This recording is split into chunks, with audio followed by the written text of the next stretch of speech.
भद्रं मे अपि वातय मनः।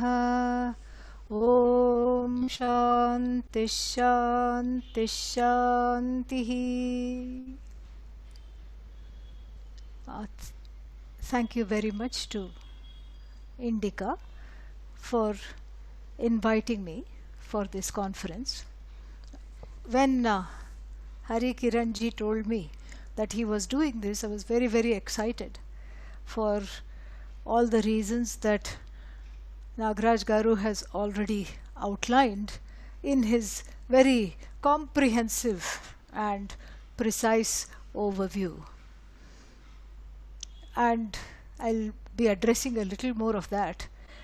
And then Dr. Bhavuk's presentation was just phenomenal. And we need at least a week to listen to him, to elaborate each and every point. But it is very, very exciting, where he has taken the Raga Dvesha psychology of the Bhagavad Gita and traced the whole gamut of human emotions from this standpoint of modern psychology, theory and practice method. And what I would like to share with you today is again a very broad overview. And if it would have had a title, I think it would be From the Freedom of Pursuit to the Pursuit of Freedom. And this is a little bit of a, what is that called, word play, which of course, Indica is very much based on, and people in Indica very much like that. So we start with the whole thing about what I would like to backtrack a little bit with what Dr. Nagaraj Garu talked about. He began by saying, for some reason, there is a certain inhibition to calling things Hindu. We would rather call it Indian or whatever it was. And that inhibition, we very well know, is a prasada, a sad legacy from colonialism. This is very much there, and it is a legacy, it is a psychological legacy of the colonial rule, first the Mughal rule and then the British rule. And so and this is because there is, it is impossible to colonize a culture and colonize people without making them hate themselves. So the word Hindu brings up feelings of self-loath, to put it very, very frankly. There is inhibition, there is a kind of an aloofness to it, and there is self-loath. Because there's no way of colonizing somebody by saying you need me to rule over you because your culture is wonderful, your tradition is wonderful. There's no, you have to put down, and this constant putting down, starting from Alexander not so great all the way up to not so great Britain, is what is the reason for this. And that is why what has happened as a result of this is that there has been a lot of appropriation of what in modern parlance is called intellectual property rights. We didn't have, that which is a born of the intellect for us is never considered property. Never considered property. It is for everybody. Because what is in your buddhi and what is in my buddhi is because Bhagavan has put it there. The capacity to think, the capacity to come up with something new is not new at all. It is a potential. It is there in everybody. And it is there in, in you, in me, in the various ways in which we contribute to, in our lives. And so we never bothered right from the start to try to make something to, as our own, especially knowledge. In the Vedas, there are so many hymns. We don't know some of the rishis who channeled those hymns. The rishi never said, I am giving this hymn. The rishi and the rishinis were what are called the seers, mantra drashtarah. They were the seers of the mantra rather than the authors of the mantra. And so, until, so we had to have actually a kind of a waking up on this, including the government of India, when, the basmati was grown in Texas, and then it was called Texmati, and then they wanted to do the same thing with yoga poses and everything. And so now there is a renaissance and a reclamation of some of these ancient concepts, which, are now accredited to the authors or the people in the celebrities in modern psychology, Jung, Freud, etc. But everything that they expound is already there in the Shastras, and some of that, that is what I would like to just present a little bit today. The first thing that strikes one about the Hindu tradition is the embracing of the human capacity to desire. This stands out, especially in connection to all other contemporary organized religions, where the desire is seen as something terrible and something that has to be quote unquote controlled. But not so in the tradition. In the same Bhagavad Gita that Dr. Bhavuk quoted, Dharamji quoted, same thing. Bhagavan says, I am in the form of desire. Kamosmi Bharatarshabha. I am in the form of desire. And there is nothing to feel ashamed of. There is nothing to feel bad about having desires. Only thing is we have to read the fine print which comes in the next line. Dharma aviruddha bhuteshu kamosmi. I am that desire that does not go against a way of life that is righteous, a way of life that doesn't ride roughshod over everybody's rights, privileges. A way of life in which I am secure. I as a jiva, as a being, am secure about my place in the scheme of things. And I contribute from my understanding of what there is, what my talents are and what there is for me to do. I can contribute. I respect the unwritten rules, the golden rule of life, that I have a desire to be respected, and other people also have the same desire to be respected. I have the desire to not be defrauded, and the other people in the world also have the desire to not be defrauded. How to ensure that I am not cheated, I am not lied to, my property is not taken away from me? How do I ensure that? The only way, the singular way of ensuring that is I don't do what I don't want others to do unto me. This becomes the first freedom.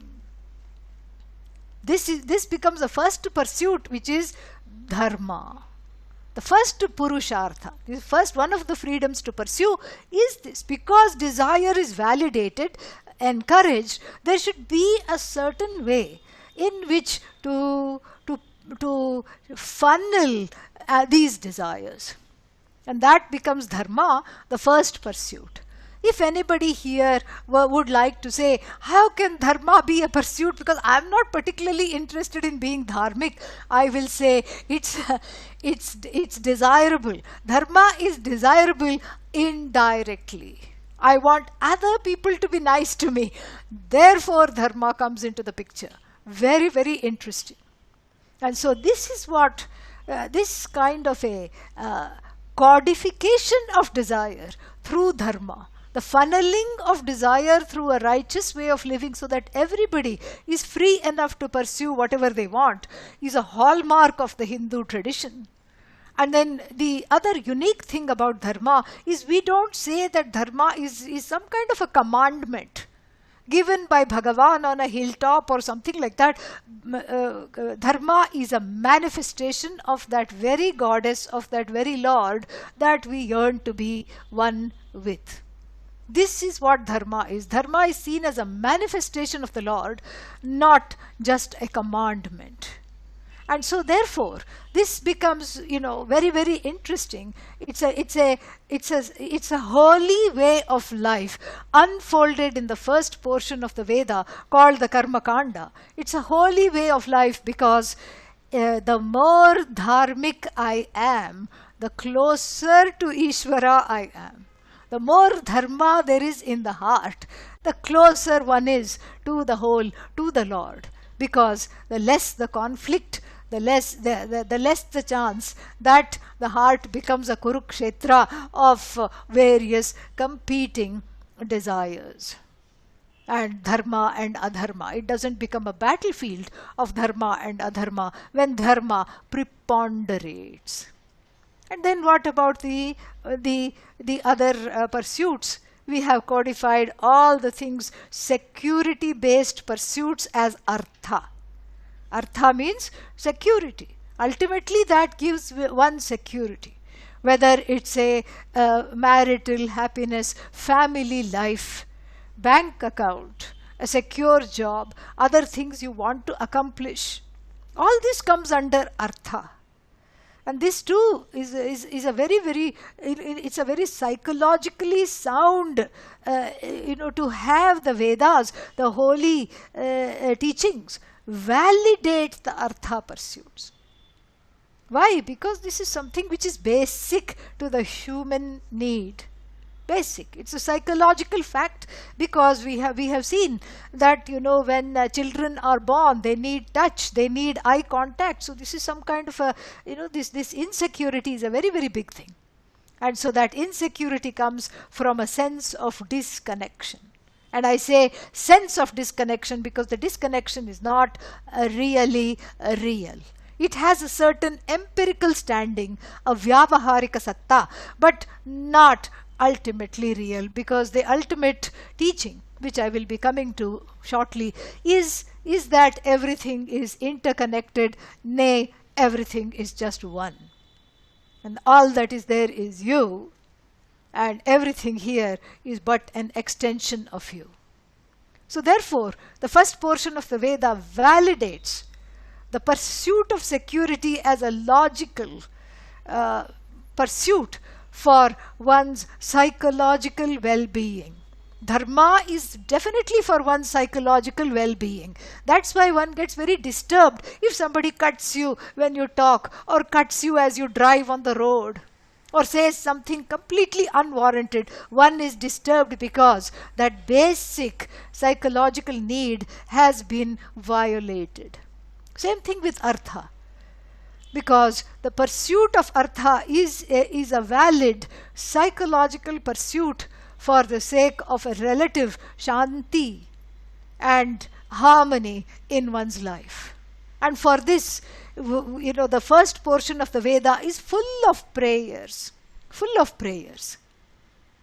And the prayers are again to funnel that desire for psychological, validity, that psychological, well-being through artha, through security.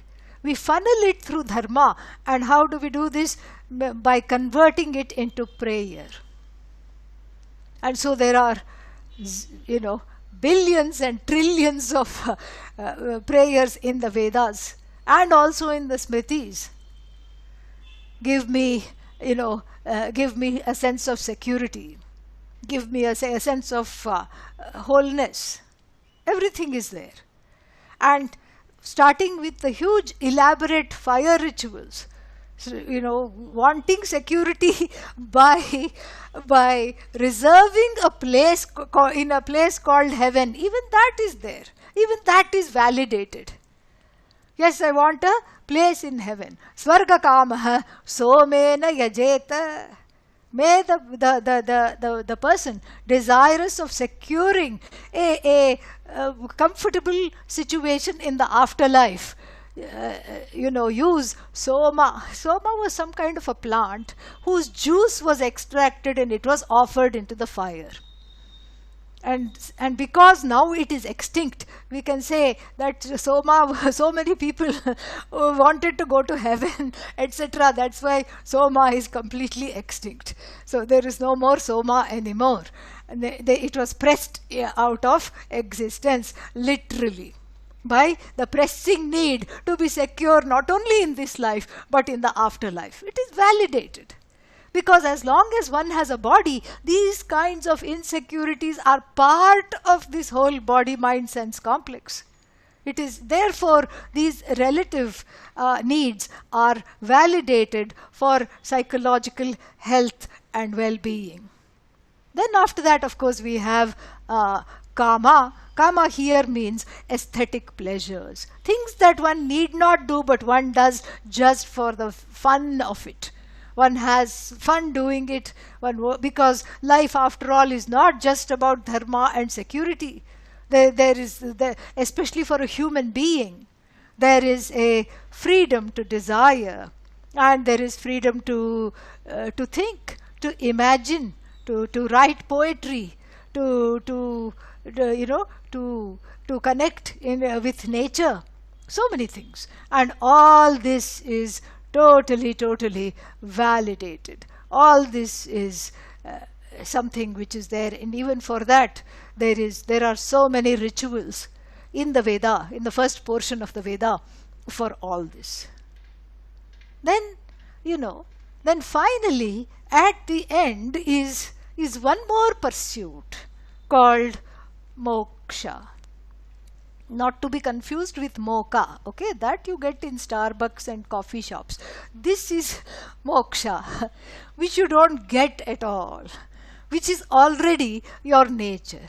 Moksha from the root verb much, to be free. This freedom is already there, where in the vision of the Veda. The Hindu dharma is nothing but a vision. This vision that one is already what one wants to be. And to attain this vision, to understand and assimilate this vision, there is a way of life. A way of life that is conducive to gaining this vision. A way of life of responsibly following one's desires, which we just talked about. The threefold desires there.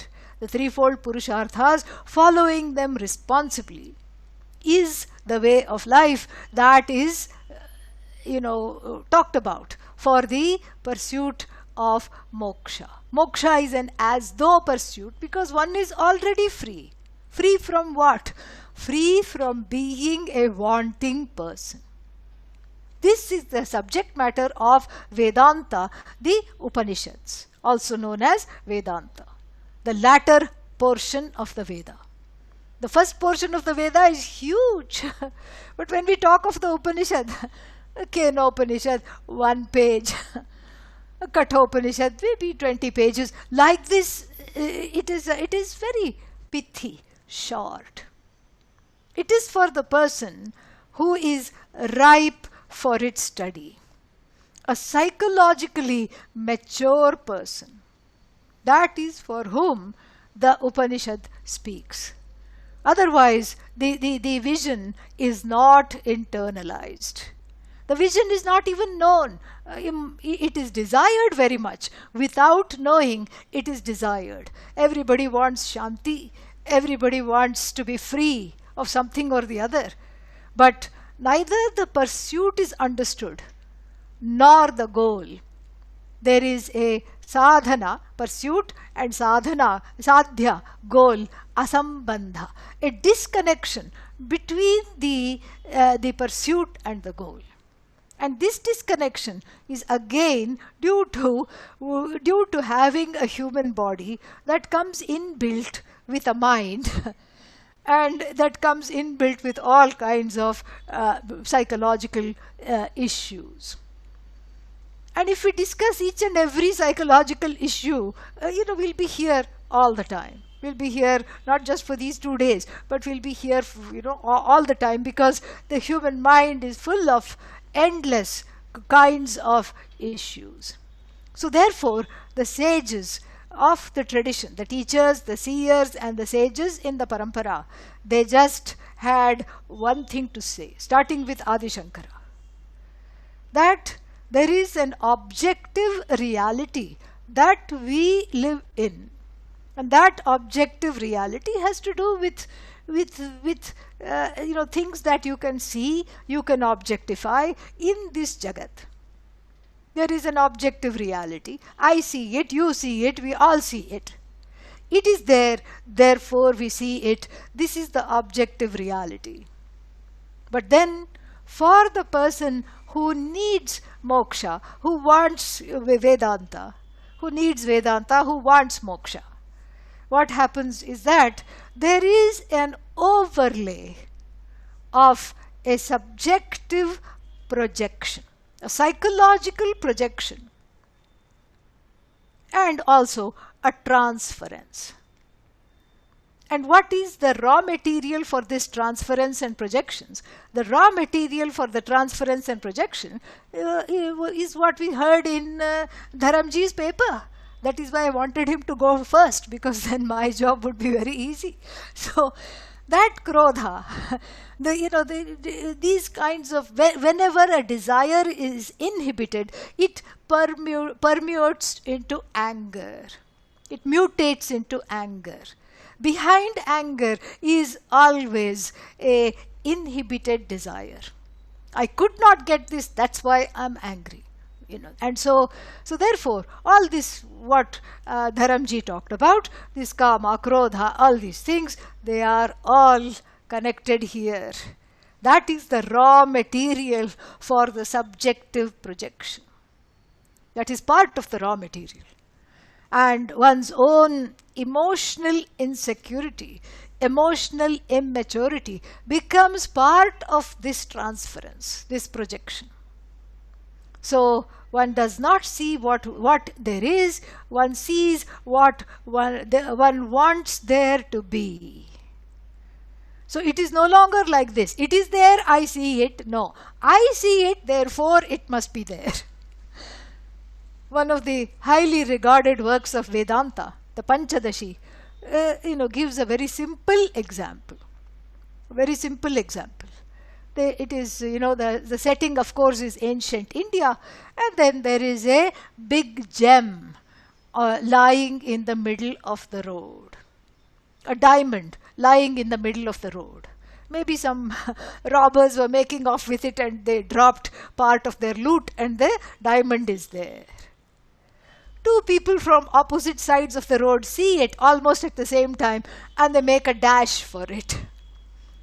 One of them is little quicker, in better shape than the other, and one of them gets it, the other one doesn't get it.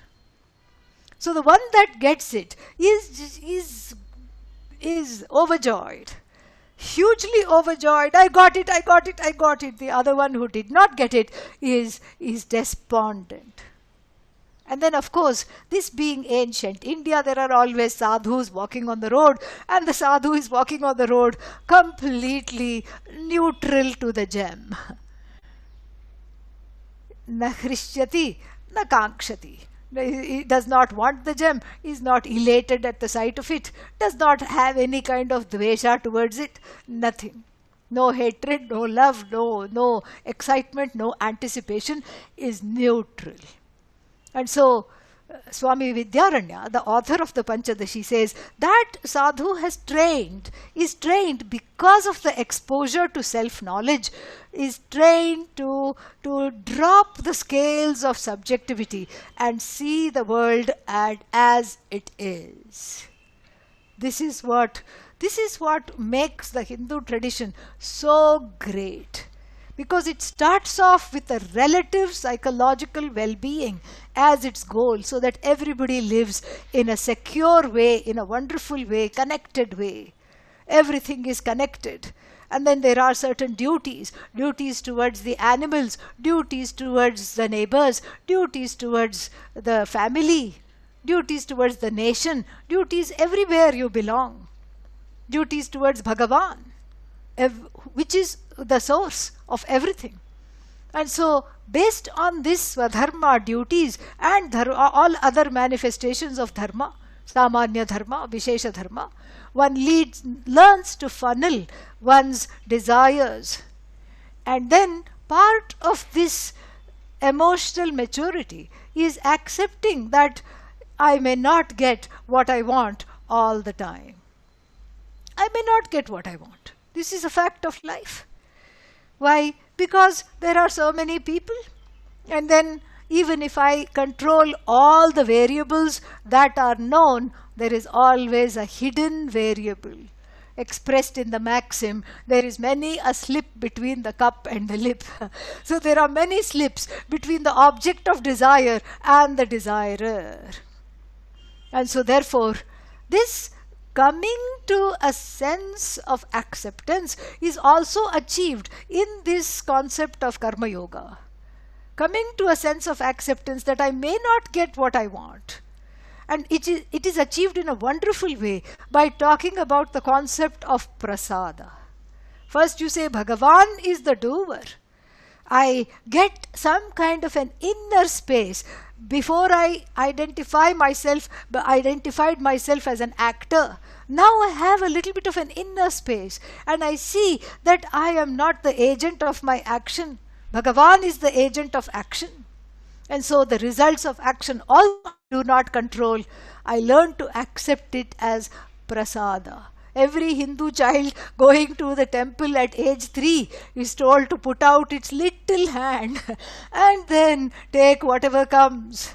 If it is a banana, if it is an apple, if it is a banana, you cannot say, Nana, I don't want banana. This is what has come today.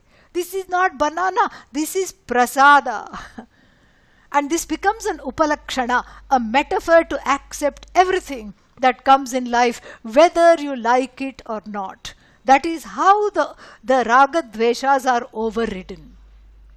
But that is, as I said, a partial explanation, a partial ingredient for that subjectivity. There is also another ingredient for the overlay of the subjectivity that makes me distort this Bhagavat Jagat, this Bhagavan's Jagat.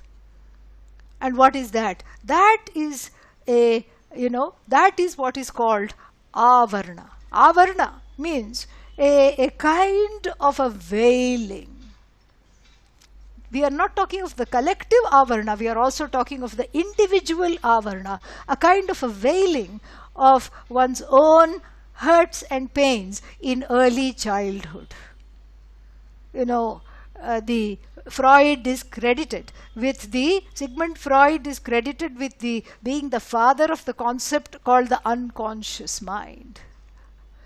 Our Gauda Padacharya, the grand guru of Adi Shankara, knew this long, long ago. Sa kashayam vijaniyat. Kashayena saha vartate. Know that the mind always exists with the kashaya. Kashaya means sludge. With things that one is not able to accept. With a certain reality of age 3. The burst balloons, the dashed hopes, the parents that were perhaps, the father that was unavailable, the mother that was inconsistent perhaps, the sibling that was mean, so many things. The child has no way to process that because its brain is not developed.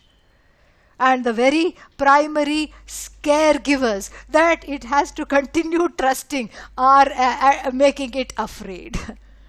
And so therefore, Bhagavan, Mother Maya here puts a veil so that there is that unconscious mind. That this is what is called Kashaya. Samapraptva na vichalayet. Gaining an equanimity, don't go there, says Gaudapadacharya. Go there only in order to gain this equanimity. And the equanimity is gained by understanding that I am not the only one. with this unconscious. Everybody has it. Everybody has it. I'm not the only one having this unconscious mind. Everybody has this unconscious mind. And so it becomes a fact, a psychological fact, that the mind always has this unconscious. And the raga, dvesha is there in every buddhi. The Gita says it outright. Sarvesham buddhau raga dveshau vyavasthitau. But you have a say over not coming under its spell. Tayor vasham na agachet tau hi asya purushasya paripanthinau. Very beautiful. And so therefore, these two things. One is the avarna on the individual level. That I don't know what are my triggers. This is avarna. This is coming from the unconscious mind. And then the other vikshepa. Therefore, I project the anger in places that often doesn't belong. That's the vikshepa. These two become the ingredients for a subjective perception of the jiva, oneself, of other jivas, of the jagat, of everything that I see, the manifest reality, and even Ishvara. This is very, very interesting. And so, therefore, what does Vedanta do? That's why Pujya Swamiji, my guru, Swami Dayananda ji, used to call it super therapy. It picks up where therapy stops. Therapy stops at an appreciation of your background. But here, Vedanta is super therapy because it allows you to drop the subjective perception called by Adi Shankara as adhyasa, incorrect perception. And of course, the stock examples given for this incorrect perception are, we know very well. Rajju Sarpa. This is an example of the rope snake. The rope is mistaken for the snake because it is not clearly seen as the rope. So too the I, the self, is mistaken to be unloved, idiotic, a failure, a loser, because the I is not known as that which is one with Bhagavan. That is how this adhyasa is explained. So what is the remedy? The remedy is to withdraw this adhyasa by doing upashamana to the unconscious. The unconscious is Bhagavat Srishti. You just don't come under the spell, that's all. But then the whole study of Vedanta Shastra, in conclusion I will say, is to withdraw this incorrect perception. How is that done? It is done very, very beautifully. It is done through the appreciation of the entire Jagat, first as Bhagavan, and then the appreciation of oneself as Bhagavan comes later. And so everything is Bhagavan. You Ishvarize, so to speak, the whole universe. And so how is that done? That is done through a conscious adhyasa. That is much better than an unconscious transference. So the antidote to the unconscious transference is a conscious transference. You see everything as Bhagavan. And then you see Bhagavan in a small stone and call it Mahavishnu Saligrama. Saligrame Vishnun Dhyayet. There is a Vakya there. And what is this? Whether it is Kayikam Karma, if I take this small little stone which has a little spiral in it and then call it Mahavishnu and bathe it, physical karma if I do, or if I do dhyana, if I say Om Namah Shivaya, it is one and the same. What is going on is a conscious, deliberate projection or transference. How? Because Nikrishta Vastuni, in this small lowly piece of stone, Utkrishta Vastum Adhyaset. This is what one does. One actually sees Mahavishnu in a small stone. One sees Lord Shiva in the mantra Om Namah Shivaya. This is something which is very beautiful. So through this conscious transference, on what? Not on something that can give you counter transference, that can talk back and defend itself. No. On the altar that is infallible. if one has a transference, it is a very, very, very safe transference, because that transference is absorbed, just like everything that is limited is absorbed in that limitless. That is why prayer and other manifestations of bhakti, bhajans, etc., one feels one with the whole. And through this, and through the study of Vedanta, one learns to have a sound psychological perspective, a healthy psychology that is very necessary for the pursuit of oneself as the truth of the whole, as the truth as limitlessly whole. And this is very, very beautiful, because we come from the freedom to pursue, the freedom of pursuit, and we count the purusharthas as 4. And then what? And then it ends up in the pursuit of freedom. The 4 become 1. How can the 4 become 1?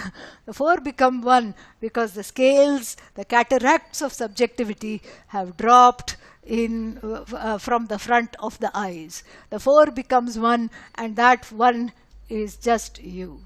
And I will close my address with these words. I'm so excited about this conference, and I see that there is a lot of wonderful people here, and I wish this conference every success. Thank you very much to Hari Kiran ji and to Indica for inviting me to be part of this. Thank you so much. Om Tat Sat. Namaste, Swamini ji. Thank you very much. Pranams. Hari Kiran ji has joined the conference, and he is in England now. Because of time zone difference, we expected that he may not be able to attend, but he is so eager to watch you that he joined the conference. And I don't think there are many questions. These questions, some questions that are there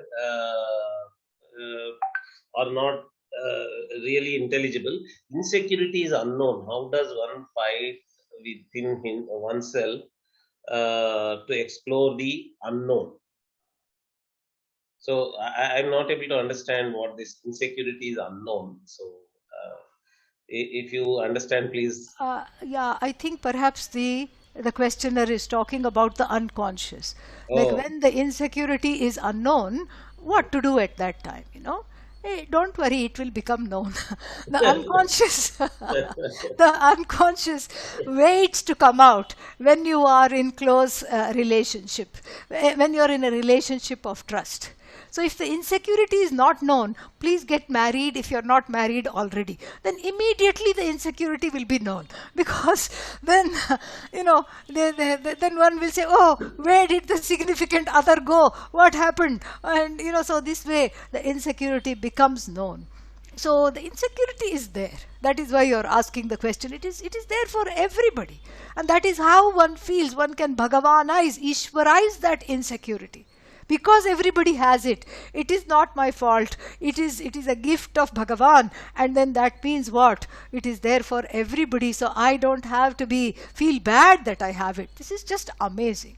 And so therefore slowly we come out of it. First we make it understood, and then even if we don't even if we don't experience it, it is there. It comes out as a trigger. When one is angry, when one is sad, naturally the insecurity comes out. Okay. And Subhash Yadavji says psychology, it appears, does not differentiate between mind and consciousness, but Vedanta does. How does Vedanta distinguish between mind and consciousness? That is a wonderful question. Yeah, mind is really, the only thing you can say about the mind in Vedanta is never mind. That's all you can say about it. Because the mind is not, the mind is nothing but consciousness. Consciousness is not the mind. Consciousness, we say, is the isness, the amness of you. That is defined as consciousness. When I ask you the question, are you here? You will say, yes, I am here. I am, yes. I exist. How do you know? Who told you that? Did you consult somebody? No, I know I am. This is what we call Satchit. How long are you here? Are you here now? Now? Now? Yes? Yes? Yes. What is the length of now? The length of now cannot be measured. It is timeless. That is what is Ananta, Ananda. This is what it is. And so therefore, this is, when you say I am, that means you that is your witness, you are the witness. That is consciousness. That is what is consciousness. The mind is a place where this consciousness is quote unquote, as it were, reflected. This is what the sages talk about, pratibimba, reflected. And then, so it's a place where it's a receptacle where this consciousness is understood, recognized, reflected. But the mind is what we call mithya. Mithya means it is not an absolute reality. Consciousness is the only reality.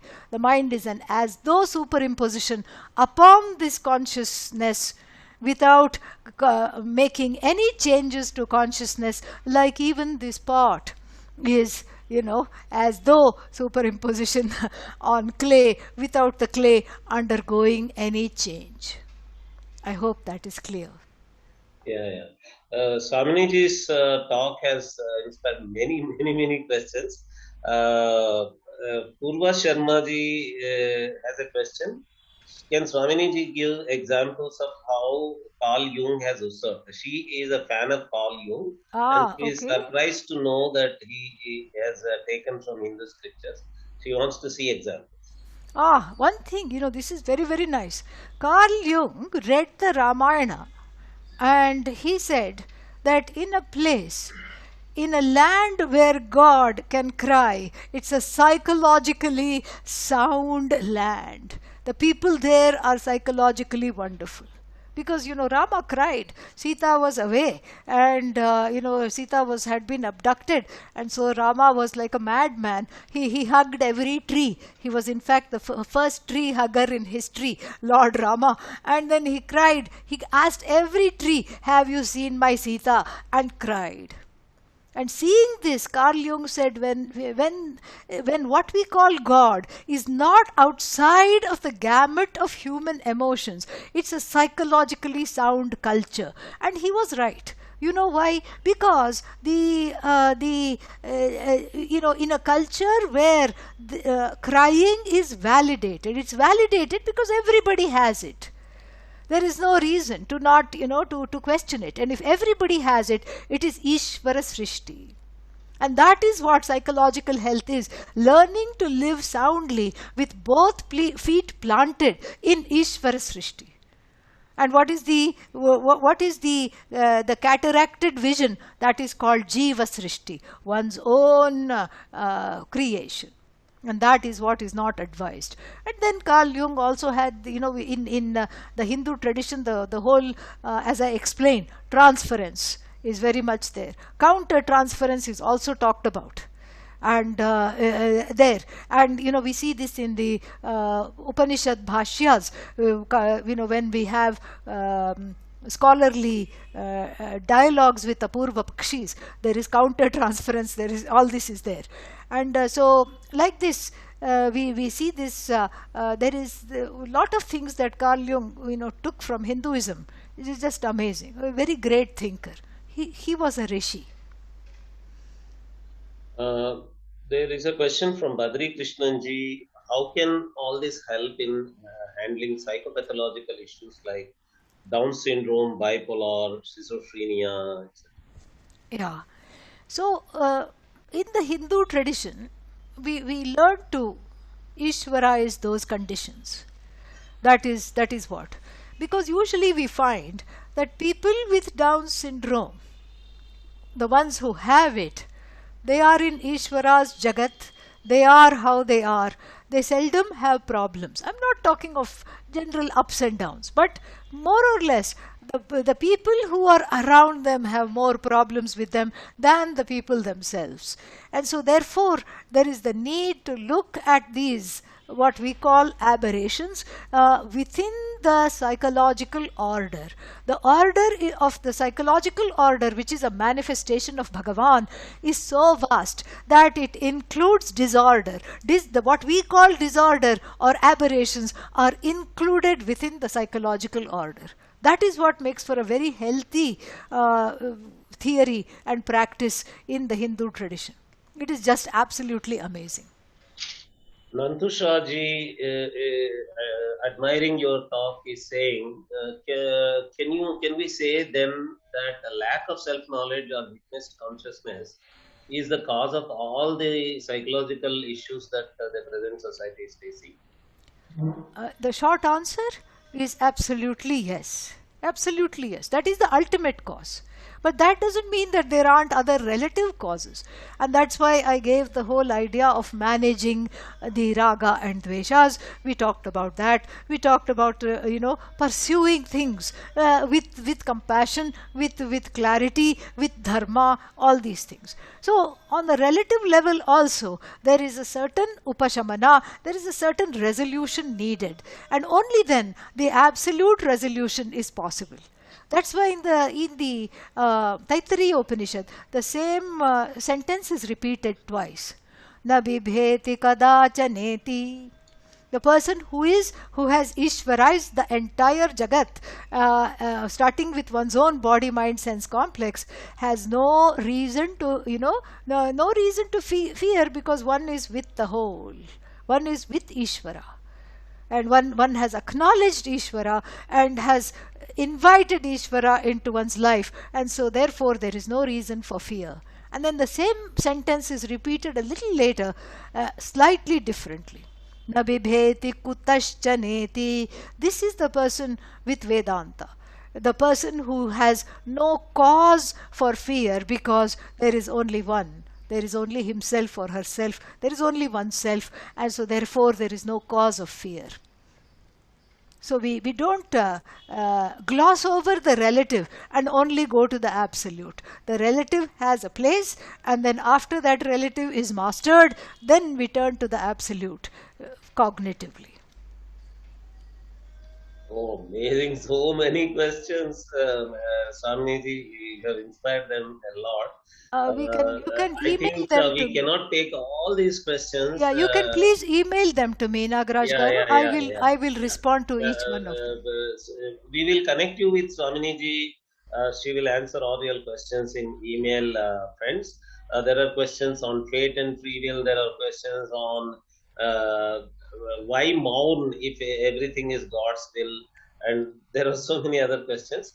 Okay, so thank you very much, audience, for such a great interest and enthusiasm. Your questions show that there is such a, and the attendance also today is so big. uh, that shows that there is such an immense interest in this topic of how Hinduism has sources for modern psychological topics. And thank you so much, Swamini ji, pranams, Thank you. for this inspiring and wonderful talk, a blessing to all of us.